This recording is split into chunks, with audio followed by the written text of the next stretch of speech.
Bueno, vamos entonces a comenzar. Ay,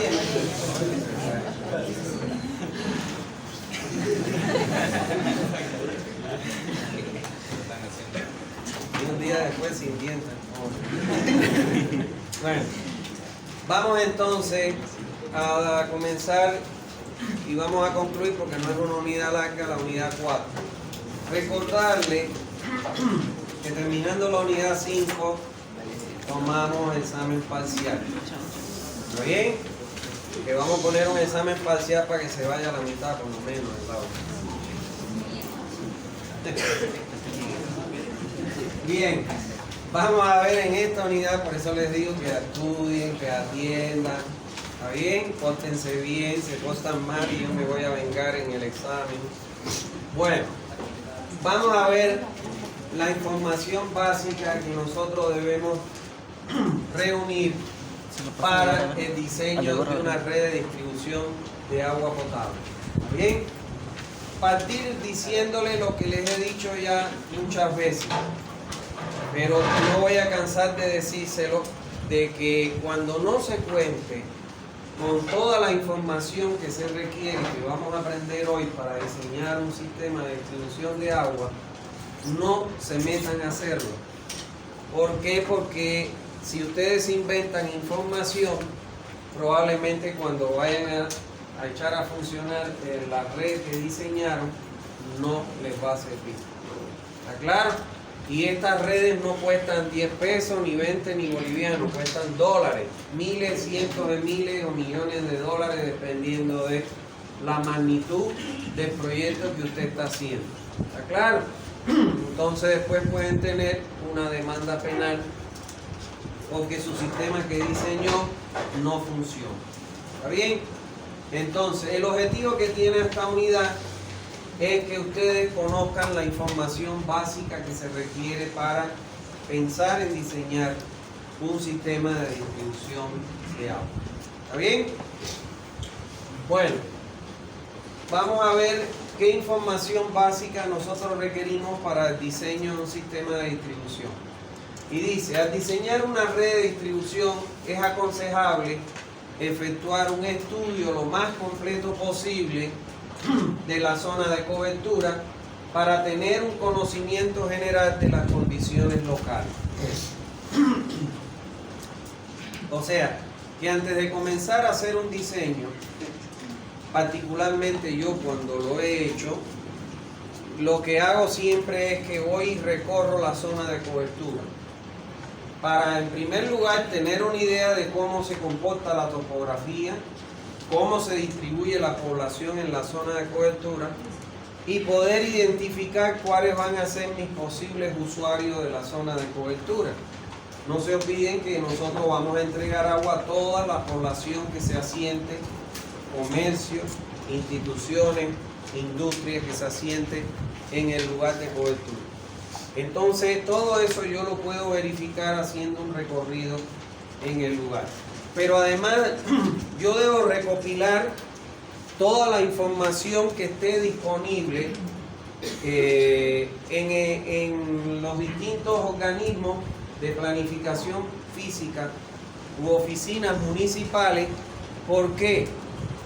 Por ejemplo, debo verificar, si yo voy a la alcaldía de Santa Cruz, es muy probable, un 100%, que me van a dar el plano planimétrico, donde esté la distribución de las calles, los manzanos, las unidades vecinales, etc. Y ese plano yo lo necesito, porque no se olviden que nosotros vamos a pasar con nuestra red de distribución por todas las calles. ¿Para qué? Para de ellas sacar las acometidas que le va a entregar el agua a cada uno de los usuarios. Entonces, voy y agoto toda la recopilación de la información, visito el Departamento de Planificación Física, que es de la alcaldía, que ellos manejan todo esto, y averiguo, ¿tienen planimetría? Perfecto.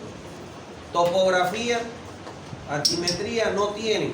En el lugar me dicen, y después que agote todo, no encuentro la altimetría, entonces ya yo sé que dentro del costo o el presupuesto que voy a hacer yo para prestar este servicio de proyecto, tengo que consultarle a un equipo de profesionales que se encarguen de hacer la topografía y cuánto me van a cobrar por hacer el levantamiento topográfico. Y entonces lo incluyo dentro de mis costos. Si no hay estudios de suelo y no conozco el nivel freático, voy a tener que contratar una comisión de suelo para que me haga el estudio de suelo y además me indique a qué profundidad se encuentra el nivel freático en la zona. ¿Está claro?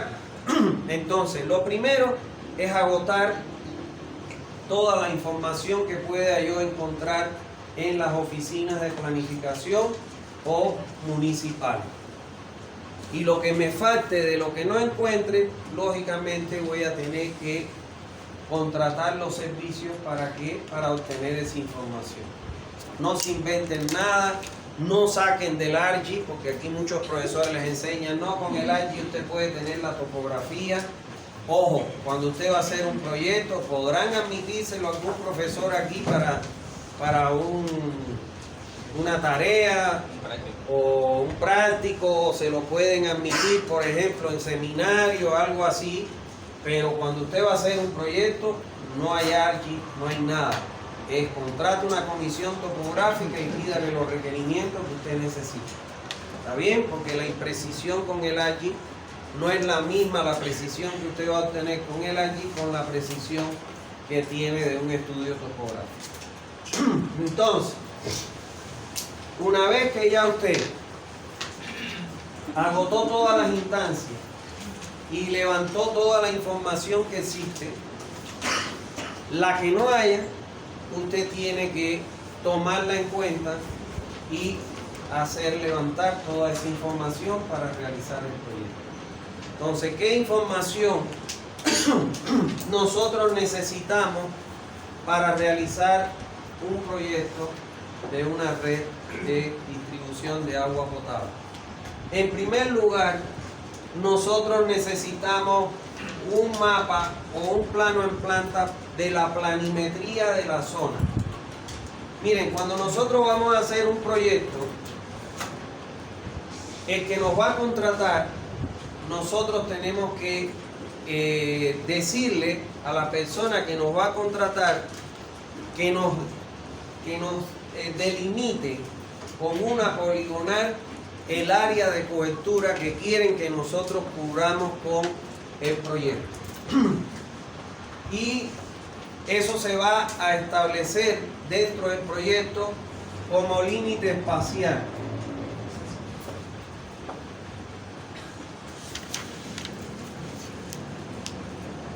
Y esta va a ser el área de cobertura que quieren que nosotros cubramos con nuestro proyecto. Eso nos lo tiene que dar la persona que nos contrata. ¿Cuántas hectáreas quiere que se cubra con el proyecto? ¿Por qué es importante definir eso? Porque cuando nosotros calculemos el área del proyecto, si quieren hacer una ampliación fuera de esa área, nuestro sistema no está en condiciones de entregar los volúmenes de agua con las presiones requeridas para aquellos barrios, urbanizaciones que caigan fuera del área de cobertura. ¿Por qué? Porque suele ocurrir mucho de que usted hace un proyecto para un área determinada y después quieren crecer para un área que está fuera de su área de cobertura y de ahí quieren sacar una tubería para alimentar esa nueva urbanización que está afuera. Lo que les va a ocurrir, sin duda alguna, es que no le va a dar las cantidades de agua que demanda esa población y peor aún la presión con que debe llegar el agua a esa población. Y entonces después, ¿qué te van a decir? El del proyecto nos hizo un proyecto mal hecho. Por eso es que nosotros, una de las cosas, además de poner objetivos general, objetivos específicos, debemos poner los límites del proyecto. Y dentro de uno de los límites está el límite espacial, donde le pedimos cuál es el área que usted quiere que nosotros le demos cobertura con nuestro proyecto y lo dejamos claro como un límite espacial. Y el otro límite es el límite temporal. Este límite temporal viene dado con el periodo de diseño, o sea, para el periodo para el cual yo voy a diseñar, a cuántos años voy a hacer mi diseño, y yo lo fijo a partir de la población actual. ¿Qué significa? Que si yo ingreso con la población actual y me da que mi periodo de diseño es 30 años, lógicamente la población que se asiente a partir del año 31 en adelante no está considerada en el proyecto. Y lo que va a traer como consecuencia, ¿qué cosa es? Que voy a tener menos presión y no voy a poder satisfacer los volúmenes porque no está considerada esa población. ¿Qué hay que hacer en ese momento? O hacer un recálculo para las nuevas condiciones a partir de lo existente, o para las nuevas urbanizaciones calcular cada una de ellas por separado. ¿Está claro? Y esto es importante porque muchas veces después del año 30 quieren seguir explotando el mismo sistema y no le cumplen los requerimientos de volúmenes y de presión en la red. ¿Está bien? Entonces eso es muy importante. Ahora, como nosotros le decimos que nos fije el área de cobertura, entonces nosotros vamos a tener que buscar la planimetría para toda esa área de cobertura. ¿Por qué? Porque esa planimetría nos va a dar ¿qué cosa? Las calles, como vemos aquí, los manzanos, y nos va a dar, no sé, las unidades vecinales, todo. Entonces, cuando nosotros vayamos al INE a solicitar la información de la población actual de nuestra área de cobertura, el INE nos va a pedir cuáles son los manzanos que incluye su área de cobertura. Y entonces él nos va a dar la población por manzano o la población por barrio. Y eso nos va a permitir obtener la población actual de la cual vamos a servir como punto de partida para realizar el diseño. ¿Se entendió, no? Bien. En segundo lugar, para el área de cobertura, nosotros debemos contar con un plano planimétrico, altimétrico, o de curvas de nivel, donde se recomienda que el espaciamiento entre curvas no sea nunca mayor a los 50 centímetros, preferiblemente que sea menor. Recuérdense que mientras más curvas de nivel nosotros tengamos, mayor información tenemos del sistema, de la topografía de la zona. Particularmente yo cuando contrato un servicio de topografía, porque al topógrafo no le cuesta nada porque él lo va a meter en un software y el software le va a decir espaciamiento entre curvas de nivel y le va a botar ese espaciamiento, las curvas, con ese espaciamiento las curvas de nivel. Por eso es que yo siempre trato, le digo, por ejemplo, cada 10 centímetros o cada 20. ¿Para qué? Para tener mayor información en mi plano. ¿Está claro? Mayor información topográfica. Ahora, yo les pregunto, bueno, también puede ser que yo tenga un área de cobertura muy grande y un plano grande en una escala muy pequeñita, muy grande la escala, me voy a tener poca información. Entonces hay veces que yo puedo subdividir ese plano en 4, en 6 y ampliar la escala por cada subdivisión que yo haya hecho para contar con mayor información. Entonces generalmente los planos uno en 10.000 y uno en 5.000 hacen que me abarque toda la zona, pero cuando ya yo quiero tener un plano a una escala que me dé más información, entonces lo subdivido y obtengo planos que pueden ir desde 1 en 500 hasta 1 en 2.000. ¿Está bien? Ahora yo les pregunto,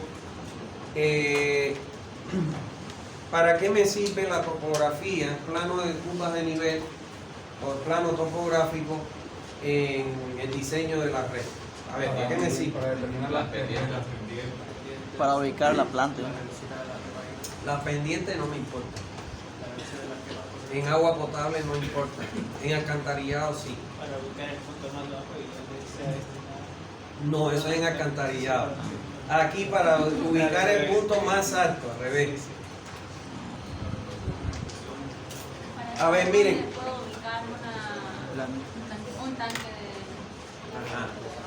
Aquí las pendientes, señores, en un sistema de distribución de agua potable, como el flujo a presión, el movimiento del líquido dentro de las tuberías me lo genera o la carga que me impone un tanque elevado o un equipo de bombeo. Entonces no hay limitante como que le voy a poner una pendiente, no. En alcantarillado sí. Es importante las pendientes porque el flujo es por gravedad, no trabaja a presión. Ahora, en este caso, me interesa saber el plano de curvas de nivel para, por ejemplo, si vemos acá la cota más alta, ¿cuál es? La 401, 400,5. Entonces yo, en esta zona, ya yo le tengo que decir a que me está contratando, la empresa que me está contratando, que trate de localizar un lote en esta zona para poder colocar mi tanque elevado. Porque yo siempre voy a colocar mi tanque elevado en el punto más alto, para que aun cuando tenga que elevarlo sobre el terreno, voy a tener que cosa la menor altura de elevación. ¿Está bien? Por ejemplo, miren acá, si yo les hago este dibujito acá,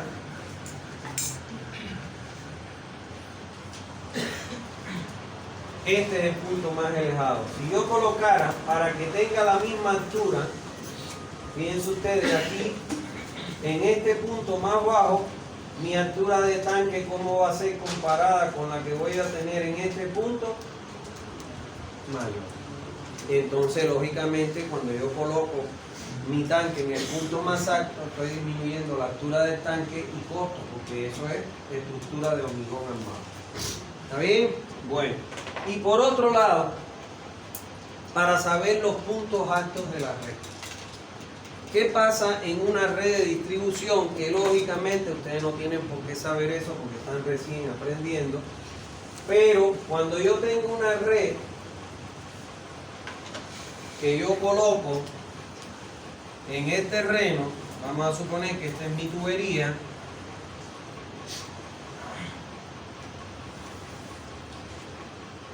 En los puntos altos, aquí, vamos a suponer, el aire que ingrese a la red se va a acumular en los puntos altos de la red, en bolsones de aire, se van a formar bolsones de aire.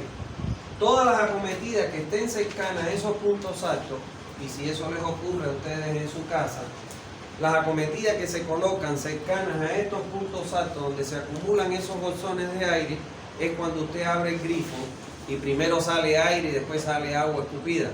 Así que te asusta, uno se asusta, abre el grifo y uno da un brinco porque se asusta. Es por eso, porque estos bolsones de aire se acumulan en los puntos altos.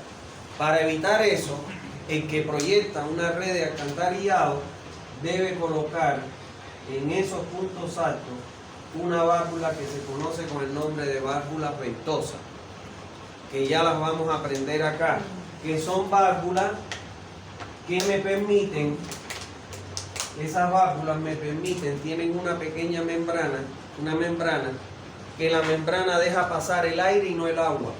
Y entonces cuando esas válvulas funcionan, usted se para al lado de una válvula y hace como si se estuviera desinflando. Y es que está expulsando el aire que está acumulado dentro de la tubería. Entonces es importante la topografía para que en esos puntos altos yo prevea la colocación de válvulas ventosas. ¿Está bien? Ahora, también necesito conocer los puntos bajos, porque en los puntos bajos, ¿qué va a pasar? Se van a acumular los sedimentos. Recuérdense que el agua potable que nosotros entregamos a la red admite hasta un valor de 1000 miligramos por litro de sólidos totales. Y esos sedimentos se van a acumular en esos puntos bajos. ¿Y qué yo tengo que hacer para sacar esos sedimentos? Colocar unas derivaciones con unas válvulas que se conocen como válvulas de purga de sólidos en la red. ¿Por qué? Porque si yo esos sedimentos no los saco, como son partículas de arcilla, de tierra, de lo que se incorpore, le pueden transmitir sabor y olor al agua. Pero lo que es peor, si yo no los saco y los dejo que se acumulen mucho tiempo, ahí se pueden formar unos gusanitos que se llaman los nemantermitos. Son unos gusanitos transparentes que ya los vamos a aprender. Yo les voy a poner unas imágenes. Nunca le ponía las imágenes porque eso da mala impresión, pero se forman en esas zonas de acumulación. Por eso es que las tuberías, sobre todo cuando tenemos redes ramificadas o abiertas que terminan en un tapón, lo que hay es que cambiar el tapón por una válvula para purgar y sacar esos sólidos, porque no solo le dan mal olor y sabor al agua, sino que forman los nemantermitos. Y estos nemantermitos, cuando se forman, ellos se van a desplazar, se reproducen en cientos de miles y se desplazan por toda la red. Una vez en Santa Cruz subieron un vaso, que no fui yo, tuvieron un vaso con agua donde se veían los nemantermitos. ¿Está claro? Entonces, esos nemantermitos, lógicamente, ¿a quién le gusta tragarse un gusano, no? Entonces son transparentes, son translúcidos. Para identificar el nemantermito se le echa al agua un colorante y entonces ahí lo único que usted ve es el nemantermito transparente. Y aquí en Santa Cruz, en una red, que tampoco lo voy a decir, hicieron la denuncia de que tenía unos gusanos. La persona que hizo la denuncia no sabía que esos son nemantermitos. Cuando eso ocurre en las redes, hay que echarle grandes concentraciones de cloro para matar todos esos nemantermitos y después purgar agua hasta botar todos los cadáveres. Eso puede durar entre 3 a 4 y 5 días, toda la limpieza de una red y se corta el servicio. Es por eso que a veces suele salir agua blanca. No, eso es otra cosa. El agua blanca puede ser exceso de cloro o puede ser sales minerales, pero no es eso. Bueno, ya yo les voy a mostrar fotos de los nemantermitos en el transcurso de las clases. Bueno, entonces esa es la importancia que tiene el plano general. Lo primero que me permite ese plano general es identificar el punto más alto y ahí yo tengo que enfocar mi colocación del tanque. Y en segundo, identificar los puntos altos y los puntos bajos de la red para poder colocar o purgas de agua o válvulas ventosas para expulsar el aire o purgas para poder purgar esa agua, ese sólido. Bueno, por otro lado, necesito información sobre los niveles freáticos en la zona. ¿Por qué es importante? Porque es importante que yo conozca los niveles freáticos de la zona. Ah, señores, no es lo mismo que yo vaya a colocar mis tuberías bajo agua, que yo excave como se ve aquí. Fíjense ustedes que están excavando la zanja y se va llenando de agua. Entonces, ¿cómo voy a colocar esa tubería bajo agua? Es muy difícil. Entonces, cuando aparecen los niveles freáticos por encima de la cota de excavación de mi zanja para colocar las tuberías, que son 80 centímetros de profundidad, en esos casos yo tengo que extraer esa agua de los canales para poder, de esas excavaciones o zanjas, para poder hacer las instalaciones de las tuberías en seco. Para eso se utiliza un sistema que se conoce como well point, que ustedes se lo van a enseñar en fundaciones, por eso es que no lo contempla la materia, o sencillamente puede excavar una zanja más profunda para llevarse ahí todos los sedimentos, el agua y bombear de ese lugar. ¿Está bien? Pero además, el agua es importante, o sea, el agua es importante conocer si el nivel freático es alto, porque ustedes saben que cuando sube el nivel freático el terreno se puede deslizar. Y entonces su excavación se fue al tacho porque se deslizó y se llenó la zanja de terreno. Ahora, también es importante porque para saber el tipo de asiento que yo le voy a colocar la tubería. Cuando yo no tengo nivel freático en la zona, yo coloco una capa de 10 centímetros. Todo esto lo vamos a aprender más adelante. De 10 centímetros de arena fina bien compactada y ahí asiento mi tubería y voy rellenando lógicamente a ambos lados, apisonando a ambos lados, porque si apisono a un solo lado se me mueve la tubería, y lo voy a rellenar hasta unos 10 centímetros por encima de la corona de tubo con el mismo material, con la arena. Y ya aquí lo termino rellenando con el mismo material excavado que lo signo, o lo paso con un tamiz y lo echo ceñido para retirar sobre todo las piedras, porque las piedras pueden pinchar las tuberías. ¿Está bien? Ahora, si yo tengo que mi nivel freático es alto, entonces esta arena la tengo que cambiar por una grava. Porque si yo pongo arena donde mi nivel freático es alto, cuando llueve y sube el nivel freático y ella deje de llover y empieza a bajar, me puede lavar la arena y mi tubería se puede asentar y zafar las uniones. Entonces, cuando el nivel freático es alto, yo coloco grava para evitar de que la subida y la bajada del nivel freático me lave, en este caso, el material de la tubería, se asiente y falle. Sí, dime. Ingeniero, se le pone grava como en el descanso. Ajá, grava en todo este, cambio la arena por la grava. Cambio la arena por la grava. Ahora, ingeniero, se le coloca a veces ladrillo visto, a veces en las matrices principales, para evitar que, si tiene la cinta amarilla, para evitar, digamos, que en excavaciones muy duras no le dan el plano al que va acabando, cuando ve eso se detiene. Claro, lo que pasa es que eso encarece muchísimo, ¿no? Eso encarece mucho, pero se protegen para cuando no se vaya a ejecutar otra instalación y que tenga una conexión cruzada, evitar ese problema. Sí, eso se hace también, pero es mucho más caro, ¿no? Eso, el problema que hay acá en Santa Cruz, la realidad es que la alcaldía nunca ha funcionado. O sea, no estoy hablando ni del alcalde de ahora, ninguno de los alcaldes nunca han funcionado en eso. En primer lugar, porque siempre lo que es planificación física, bueno, todos los cargos en la alcaldía, no sé por qué, siempre lo tienen los arquitectos. ¿Me entiendes? Saben de todo y no saben nada. Entonces, el problema está. Otro problema que se presenta en Santa Cruz, que yo no estaba en esa época, es que la alcaldía un buen día dijo, no me interesan los servicios básicos. Y entonces empezaron a formarse lo que son las cooperativas, que se juntaron grupos de vecinos, y después entonces Cotecruz les hizo el proyecto a cada zona. Eso es un error gravísimo, porque eso retrasó en Santa Cruz el crecimiento de los sistemas de red de agua potable, alcantarillado sanitario y red de drenaje fluvial. Entonces la alcaldía solo se quedó con el drenaje fluvial. ¿Y qué es lo que pasa?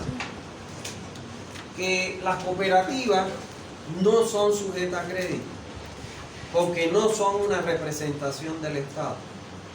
Si la alcaldía fuera la representante de la dueña de los servicios básicos, la alcaldía sí es la representación del Estado y entonces aparecerían los financiamientos. ¿Está claro? A la alcaldía largarlo, entonces el Departamento de Planificación Física, que es un problema grande que se está presentando, aprueba, por decirte, la Sociedad de Ingenieros aprueba proyectos de agua potable para las urbanizaciones, pero no aprueba proyectos paralelos de alcantarillado y drenaje fluvial. Y entonces eso crea un tremendo problema y caos, porque ¿cómo yo voy a hacer una nueva urbanización y no va a tener distribución de agua, recolección de aguas residuales y recolección de aguas pluviales? Pero eso es porque se descasó totalmente la alcaldía de esos servicios y se los cargó a las cooperativas de agua. ¿Está claro? Entonces lo único que la alcaldía se hace responsable es el drenaje fluvial. ¿Está bien? Entonces eso trajo como consecuencia un atraso terrible en el crecimiento de las redes tan fundamentales que tiene que tener una población. Y por ejemplo, Santa Cruz de la Sierra tiene un 40, un 46% de cobertura de alcantarillado sanitario, cuando debería tener el 100%. ¿Está claro? Entonces, ese es un problema grande que se tiene. El otro problema grande es que como estas instituciones, por ejemplo, la CRE, vamos a suponer, todo lo que pase por los espacios públicos, entiéndase como un área de dominio de espacio público, la que está comprendida desde la acera de un vecino hasta la acera del vecino enfrente, eso es dueño de la alcaldía. La alcaldía es la que es dueña de ese espacio público. Por ese espacio público pasan todas las redes. Cuando metan electricidad enterrada va a pasar por debajo de la acera. Gas pasa entre la acera y el cordón. Agua potable a 80 centímetros y 1 metro de profundidad. Y alcantarillado en el eje de la calle. Y entre 1 y 5 metros de profundidad. ¿Está claro? Entonces, como todas estas empresas, la CRE, las empresas telefónicas, las empresas de agua potable, son independientes de la alcaldía, y la alcaldía la verdad no le interesa nada. ¿Qué es lo que debe suceder ahí?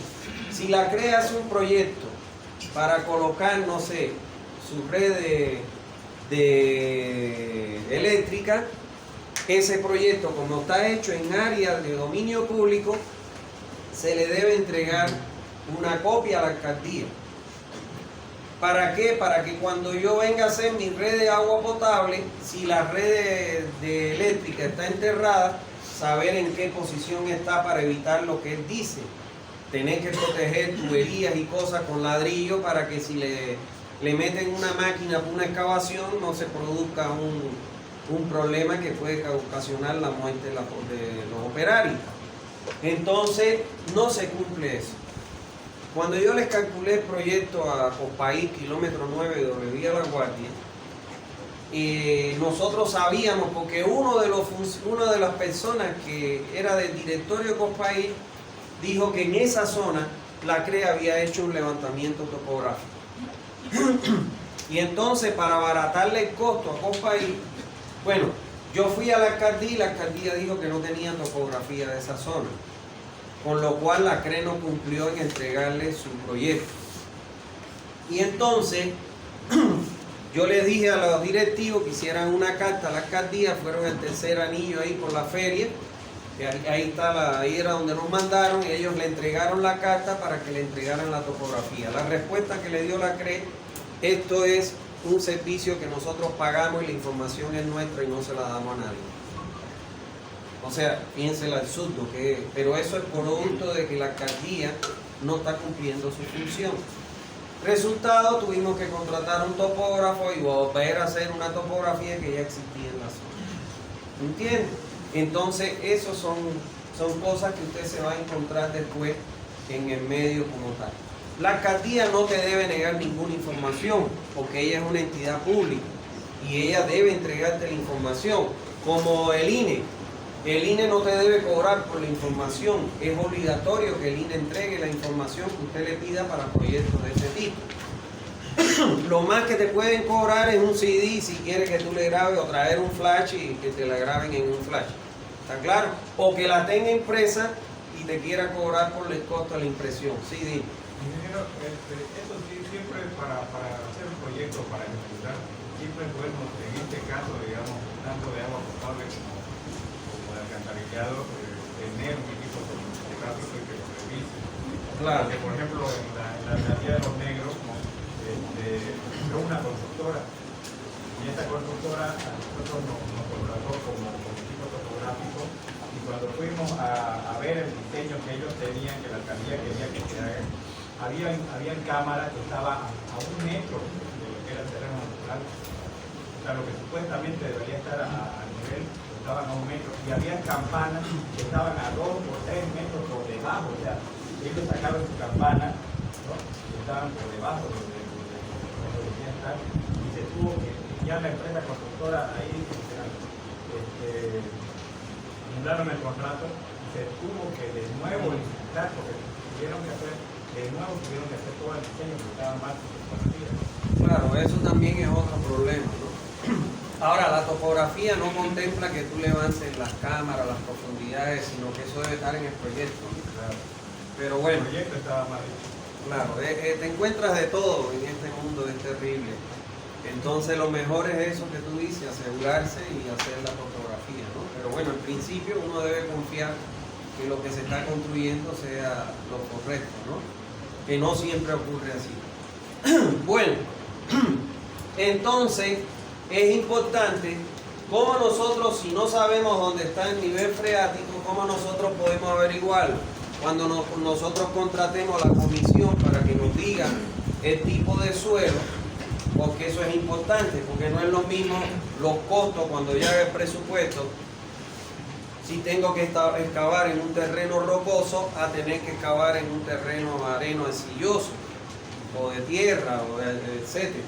Los costos son diferentes. Entonces aprovechamos y le decimos, por favor, cuando usted haga una perforación nos dice, determine a qué profundidad está el nivel freático.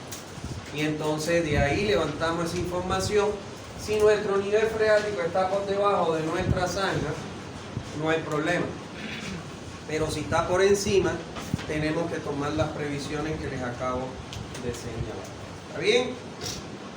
Otra información que necesitamos son los datos actuales de la población regional y local que podrán ser adquiridos en el INE, debiéndose solicitar para el área de cobertura la población actual. O sea, cuando nosotros visitamos el INE para recabar esta información, por eso es la importancia del censo, porque si fuera como todos piensan, de que Santa Cruz, como dicen, se le ha robado 1 millón o como dijo la universidad, entre 500.000 y 600.000 habitantes, entonces cuando nosotros pedimos la población de un área, esa población puede verse afectada por ese daño.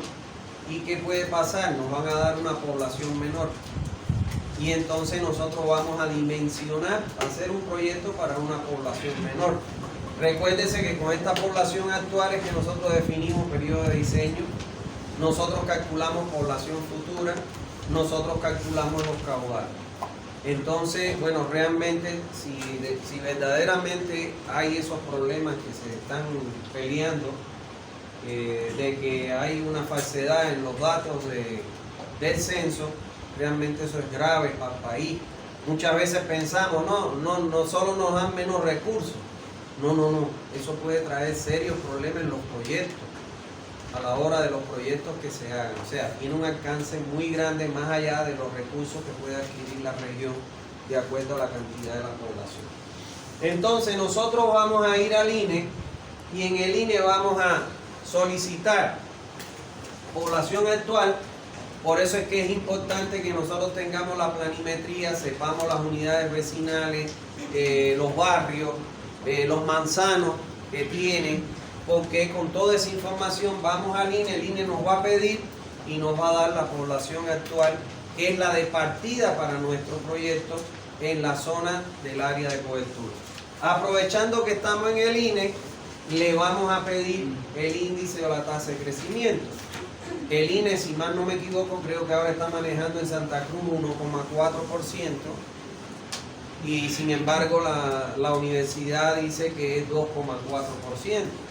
Entonces no es lo mismo proyectar para una tasa de crecimiento de 1,4 que 2,4. Entonces fíjense ustedes la gravedad que tiene el problema de los datos censales. Y además le vamos a preguntar qué modelo matemático utiliza.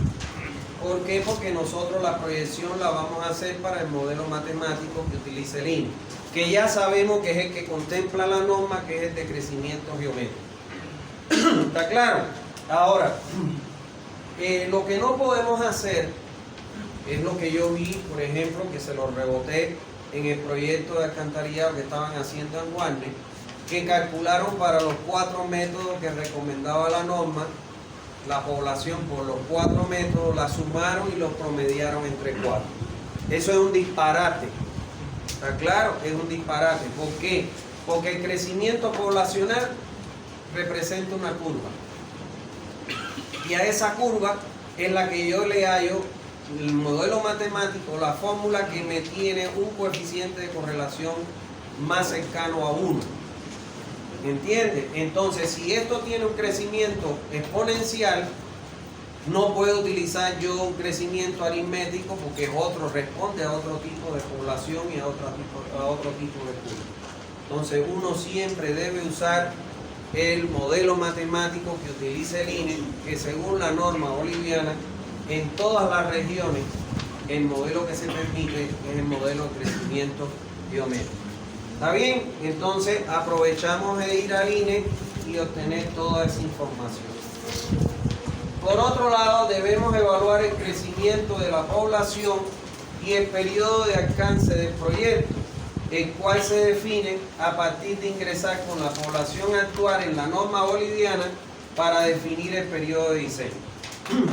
Vamos a aprender en la próxima clase cómo nosotros definimos el periodo de diseño y cómo calculamos el caudal de diseño. Entonces, para definir el crecimiento que va a tener la población, nosotros, como bien dice ahí, en el año 0, vamos a suponer que vamos a hacer el proyecto en el 2024, para mí el año 0 va a ser el 2024. Entonces, en el año 0 yo tengo que ir al INE y buscar la población actual que hay. Pero como los proyectos estos de alcantarillado sanitario y de agua potable no se diseñan nunca para la población actual, porque si no al otro día me crece un niño y no tengo agua para darle con la presión requerida, entonces se calculan para una población futura. Entonces, ¿para cuántos años voy a calcular mi proyecto? Yo tengo que ingresar en la norma boliviana con mi población actual y buscar para la red de distribución, como vamos a aprender, cuál es el periodo de diseño de mi red según lo que me permite la norma boliviana. Y vamos a suponer que cuando yo ingreso con mi población actual, mi periodo de diseño que me recomienda la norma es 20 años. Entonces yo voy a calcular mi población de diseño o futura, que va a ser a partir de la población actual, la tasa de crecimiento, el periodo de diseño, el modelo matemático que utiliza el INE para proyectar cuánto va a ser mi población futura o de diseño. ¿Está claro? Eso lo vamos a aprender en la próxima clase. Sexto, definir el área de cobertura de la zona y para ello en hectáreas, y para ello se debe solicitar a la empresa contratante la poligonal del área de cobertura que abarcará en el proyecto. Eso es lo que le explicaba. Quiero que me haga el diseño de la red de distribución de mi urbanización. Ya, dime qué alcance tiene tu urbanización. Con una poligonal, delimítame el área de cobertura y dámela en hectáreas. Y entonces yo voy a hacer el proyecto para eso. Y yo voy a dejar claro el área de cobertura. Porque si después la urbanización crece y quieren sacar de esta red que yo diseñé para esta área, agua para un área fuera de ella, entonces mi sistema no va a satisfacer esa necesidad. ¿Está bien? Bueno, determinar cualitativa, o sea, la calidad del agua, y cuantitativa, la cantidad de agua de las fuentes existentes en la zona. Bueno, yo tengo que tener en cuenta, antes de comenzar a mi proyecto, lo principal. Tengo agua en la zona y cuáles son las fuentes de donde puedo captar esa agua. Entonces, puede ser que yo tenga más de una fuente. Puede ser que yo tenga un río, puede ser que yo tenga un acuífero, tenga agua subterránea, un arroyo. Bueno, entonces, lo primero que tengo que hacer es comprobar que esa fuente me va a garantizar los volúmenes de agua que me va a demandar la población que se va a sentar durante los años que va a durar mi proyecto. ¿Y por qué le digo eso? Porque normalmente las fuentes van a pasar por dos estaciones que son críticas. Una estación que es en época lluviosa, que probablemente ahí la fuente me dé, que puedo contar con ella para los volúmenes que tengo que entregar, pero a lo mejor tengo en época de estiaje o de seca, me da que la fuente no me va a satisfacer los volúmenes que me va a demandar la población. Eso me puede llevar a que si tengo otra fuente, utilice las dos fuentes para poder entregar los volúmenes. Pero me puede llevar que si yo tengo un río y el río solo me satisface en época de lluvia, pero en época de seca no me satisface, a que tenga que construir un embalse de una presa para poder almacenar en época lluviosa los volúmenes de agua que voy a necesitar para dotar a los usuarios de la zona en época de seca o de estiaje. ¿Está bien? Entonces, por eso es que yo tengo que chequear la cantidad de agua si es capaz de satisfacer la demanda que va a tener la población. Y por otro lado, necesito averiguar la calidad del agua. ¿Por qué? Porque puedo tener más de una fuente. Supongamos que la fuente me me garantiza la cantidad. ¿Con cuál me voy a quedar de la fuente? Con la que mejor calidad de agua tengo. Y entonces para ello tengo que ver los 8 parámetros que ya los vimos, ¿no? Y que aquella fuente que tenga más bien irregular que mal, esa es la que me voy a utilizar para que sirva como fuente. Y si la calidad del agua no llega a ser potable, entonces ya sé que tengo que diseñar una planta potabilizadora de agua. Bueno, en el octavo punto, que en la otra información que necesito es hacer un levantamiento completo del sistema de abastecimiento de agua existente, donde se indique la capacidad nominal del mismo. Y atiendan acá. Cuando yo voy a hacer un proyecto, vamos a suponer que me dicen, como se estaba queriendo hacer aquella vez que hizo el FPS con una empresa de Cochabamba, vamos a suponer el Trigal.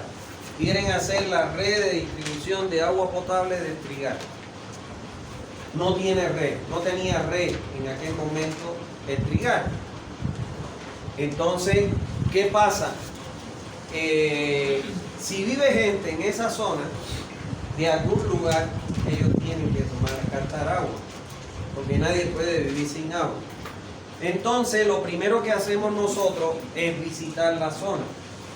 Vamos al Trigal y le toco la puerta a un vecino y le digo, hablo con el de la junta vecinal para que explique, antes de que yo llegue, de que se va a hacer una encuesta para el sistema de distribución de agua que se les va a diseñar y me permitan recibirme en su casa. Y tan sencillo como que toco y me siento y le pregunto a la persona, ¿de dónde ustedes sacan agua? Porque sin agua no pueden vivir. Y a lo mejor esa persona me dice, yo tengo una noria, un pocito en el patio y yo con un baldecito saco agua de esa noria. Ajá, ¿qué me está diciendo? De que ahí ya me está alertando que hay agua subterránea. Entonces, que hay una posibilidad de fuente subterránea.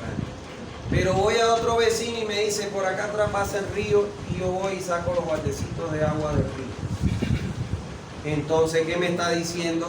Que ya tengo dos fuentes de agua, una subterránea y una superficial. Entonces, esa es la primera información que yo levanto, las posibles fuentes de agua. Una vez que ya he identificado las fuentes de agua, si ustedes se fijan en su libro, la norma boliviana para la dotación te da un rango. Te da un rango. No lo muevo aquí porque aquí no está. Está en la próxima clase que vamos a dar el próximo miércoles. Hay un rango. La norma boliviana de agua que dice en los valles, en el altiplano, tiene un rango. Por ejemplo, entre 70 y 90 litros por habitante por día. Entonces, la pregunta del millón de ustedes está en la página 23.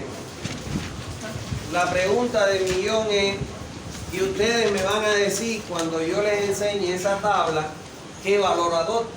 ¿El mínimo, el máximo o el intermedio? ¿Está claro? Ajá. Entonces, yo aprovecho que estoy en ese lugar y ahí está el ejemplo. Averiguo, por ejemplo, el que tiene la noria, ¿cuántos baldecitos ustedes sacan al día para dotarse de agua? Y a lo mejor ellos me dicen que sacan 10 baldes al día.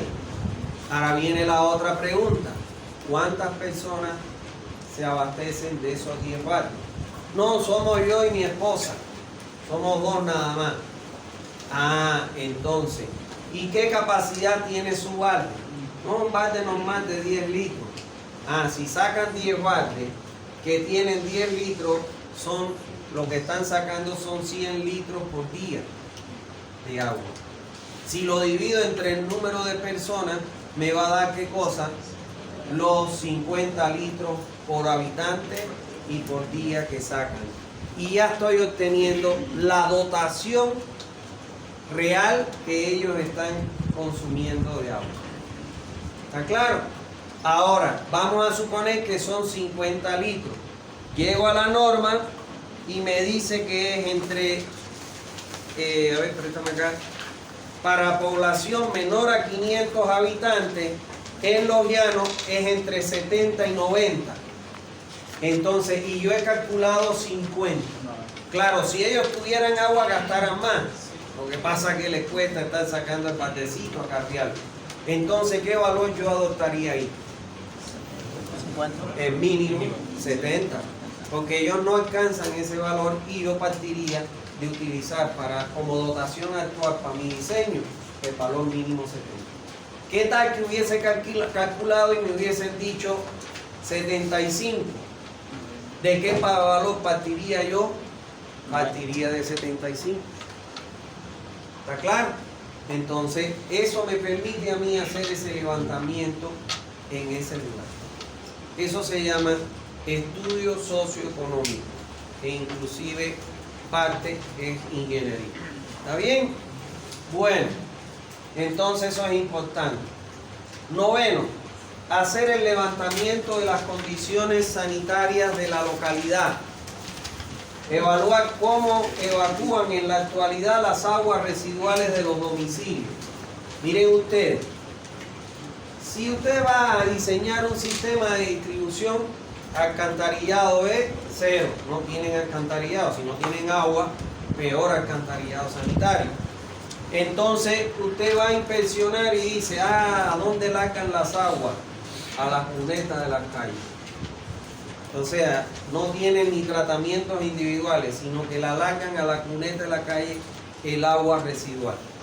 ¿Qué pasa cuando ellos largan el agua a las cunetas de las calles? Tengo mi domicilio, tengo aquí mi barda, tengo mi acera, tengo mi cordón y aquí voy a colocar a 1 metro del cordón de la acera y a una profundidad de 80 centímetros mi red. Y el agua de ellos, de su cochinera, de sus aguas residuales, la largan a la cuneta de las calles. Si por casualidad se me rompe la red, ¿qué va a pasar? Se van a mezclar las dos aguas. Y puedo matar a una población porque le puede dar cólera y se muere. Entonces, no es que yo voy a resolverle el problema de la disposición de las aguas residuales, porque a mí me han contratado para hacer ¿qué cosa? El proyecto de la red de distribución de agua potable.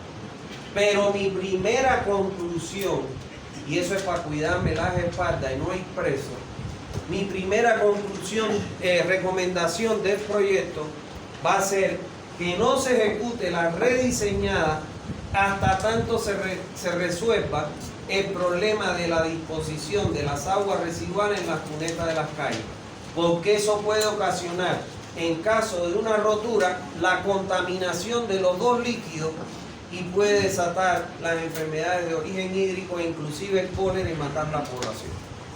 Si cuando yo entregue el proyecto, la empresa que me contrató lo va a licitar y hace caso omiso de eso, y se contamina y se muere la gente, cuando me vengan a mí a decir, mira, no leíste la primera conclusión.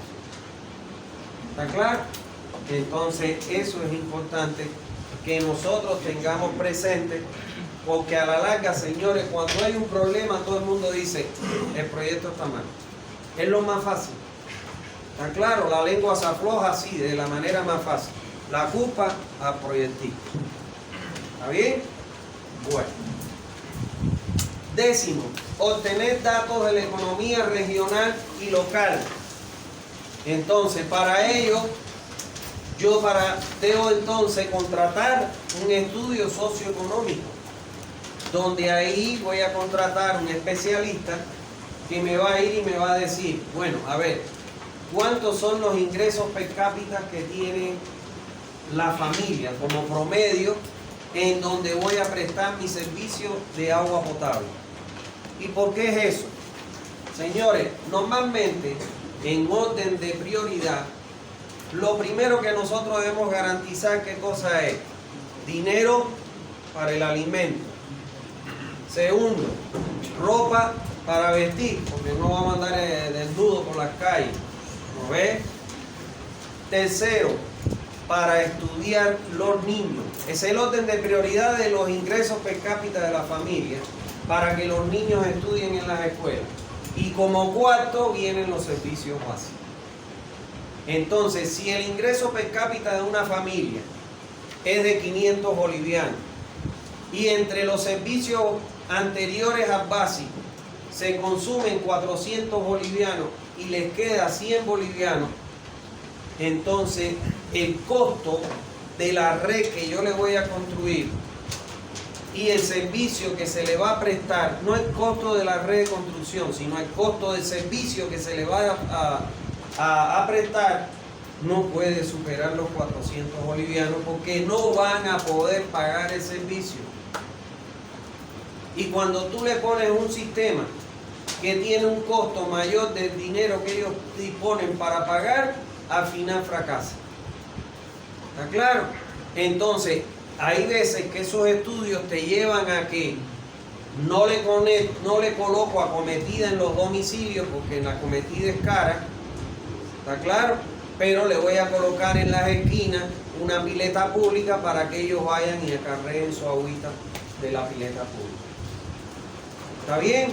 Entonces, el costo de la magnitud de servicio que yo les voy a diseñar tiene que ser acorde a la capacidad de pago que ellos puedan, que tengan o dispongan para que el servicio sea sostenible en el tiempo.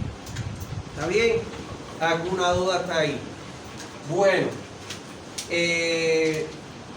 por otro lado, como dato que también necesitamos, es obtener datos generales de la localidad relacionados con el clima, la temperatura, la hidrología, la vegetación y la infraestructura.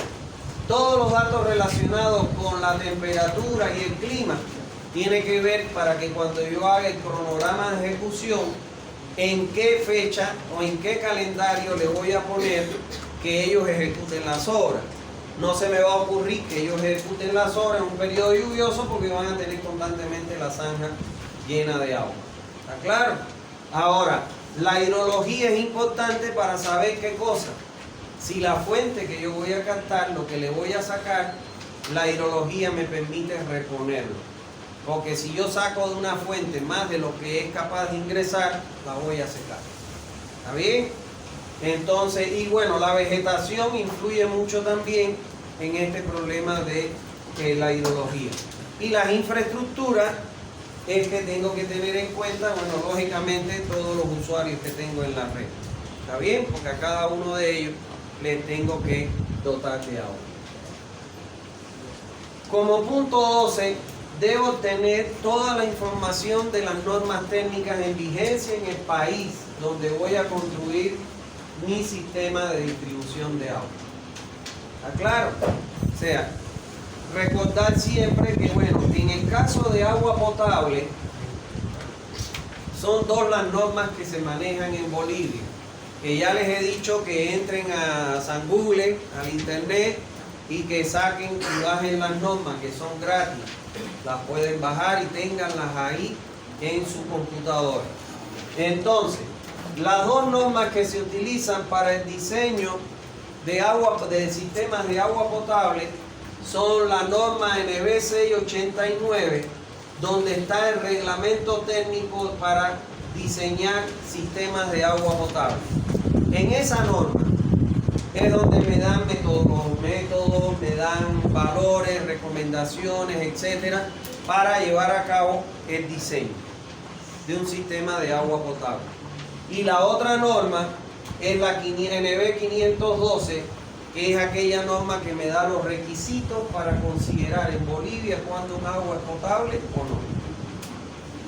Esta norma es de donde sale la tabla de los 28 parámetros que ya lo vimos para considerar que un agua sea potable. Entonces siempre es importante